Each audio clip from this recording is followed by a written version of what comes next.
इससे ब्रह्मचर्य पे फर्क नहीं पड़ सकता। जब तक हमारे मन को विषय भोग का आधार नहीं होगा तब तक हमारे ब्रह्मचर्य पे फर्क नहीं पड़ेगा लिखित, क्योंकि अपने लोगों का जीवन वही रहा है ना।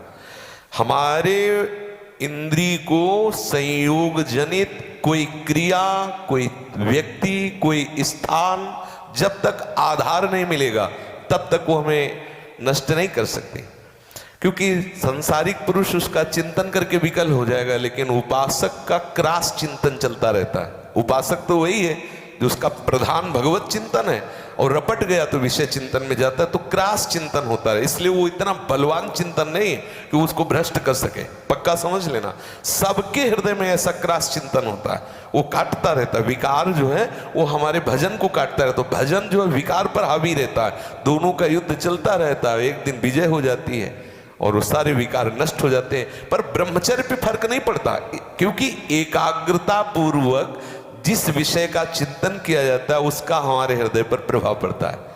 अब हमारा नाम चल रहा, मानो हम जबान से ही बोल रहे राधा राधा राधा, और हृदय से विषय चिंतन कर रहे हैं, तो ये राधा राधा चैन नहीं लेने देगा, जलाएगा अंदर। तो वो एकाग्रता पूर्वक हम सरस चिंतन काम का कर नहीं पाए, इसलिए वो हमारे हृदय में प्रभाव नहीं डाल पाएगा। वो ऊपर ही ऊपर ऐसे और हमें क्लेश पैदा करेगा, तो वो हमारे ऊपर प्रभाव नहीं डाल। लेकिन अगर हम डूब गए उसमें, तो अब कोई क्रिया करो चाहे न करो, एक मनोवाह नाड़ी है वो आपके ब्रह्मचर्य को खींच करके बाहर कर देगी। शरीर की रचना ऐसी है, चिंतन से इतने आपके अंदर वो मनोवाह नाड़ी वो सक्रिय हो जाएगी कि वो आपके सप्तम धातु को बाहर कर देगी।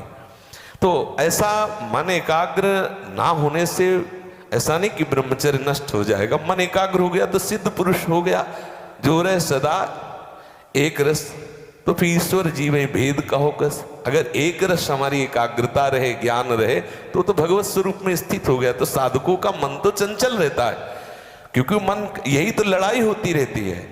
पर वो ऐसा नहीं है कि मन सरस भाव से काम में डूबने का साधक अवसर दे। हम तभी भ्रष्ट होते हैं जब हम देते हैं उसको, काम का कोई न कोई आश्रय हम दे देते, तभी भ्रष्ट। चाहे वो कोई क्रिया हो, कोई व्यक्ति हो, कोई स्थान हो, इसे आप ढूंढ लीजिए। अगर आप उसके आश्रय नष्ट कर दिए तो स्फुरित होगा और खत्म हो जाएगा वो। अगर आश्रय है तो प्रेरित करेगा, वहां चलो, वो देखो, वो करो, 1000 बार प्रेरित करेगा। उसका नाम मनमत। इतनी जोर से मन को मथेगा कि आप सब भूल जाओगे और वही कर बैठोगे, वहीं पहुंच जाओगे, वही। तो ये है उसका प्रभाव। तो हम कोई यदि हम गृहस्थ हैं तो एक हमारे यहां मर्यादा है, एक पत्नी व्रत आदि की नियमावली लेकर के धर्म पूर्वक। और यदि हम वैराग्य भावना, तो वो आश्रय ही ना रखें, पक्का। अगर आश्रय रखेंगे तो भ्रष्ट हो जाएंगे, पक्का समझ लीजिए, इसमें कोई संशय नहीं है। कुछ ऐसी चेष्टाएं होती हैं, जैसे हम किसी माता बहन की तरफ देखा, उसके अंदर काम नहीं है, लेकिन स्वाभाविक रचना है, वो मृदु मुस्कान के द्वारा देखना, बात करना, ऐसे। अब वो स्वाभाविक बड़े निर्मल भाव से देख रहे हो, और मेरा मन है मलिन, मेरे मन को लगा कि वो मेरी तरफ ऐसी चेष्टा। अब कुछ नहीं हो, कहा कि है क्या, अब बैठे बैठे भगवत चिंतन नहीं होगा, वही चिंतन होगा। इसीलिए जो चाहे आपन कल्याणा, सुजस सुमति शुभगति शुभनाना, सो परनार लीलार गोसाई तजौ चौथ के चंद की नाय।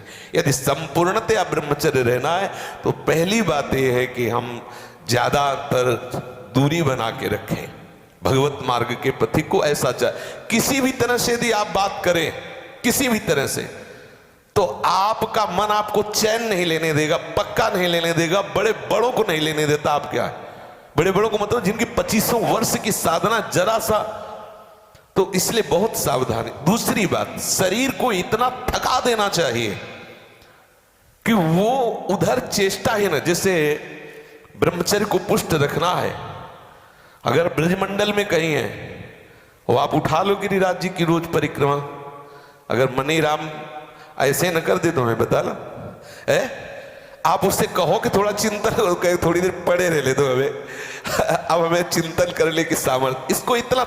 इसीलिए जो साधु महात्मा, जहां मान लो ऐसी सुविधा नहीं परिक्रमा आदि की, तो आसनों पर, सिद्धासन में, पद्मासन में 4 घंटे 6, आप 20 मिनट बैठ के देखो, यहाँ की नसें टूटने लगेंगी और आपके भयंकर ऐसा नहीं दर्द होता, ऐसा लगता है कि बस उठो। बस उसी समय गंभीरता से मनीराम की डॉक्टरी हो रही, उस समय शांत अंदर से चिंतन करो, ये तप हो रहा है, मन निष्पाप हो रहा है।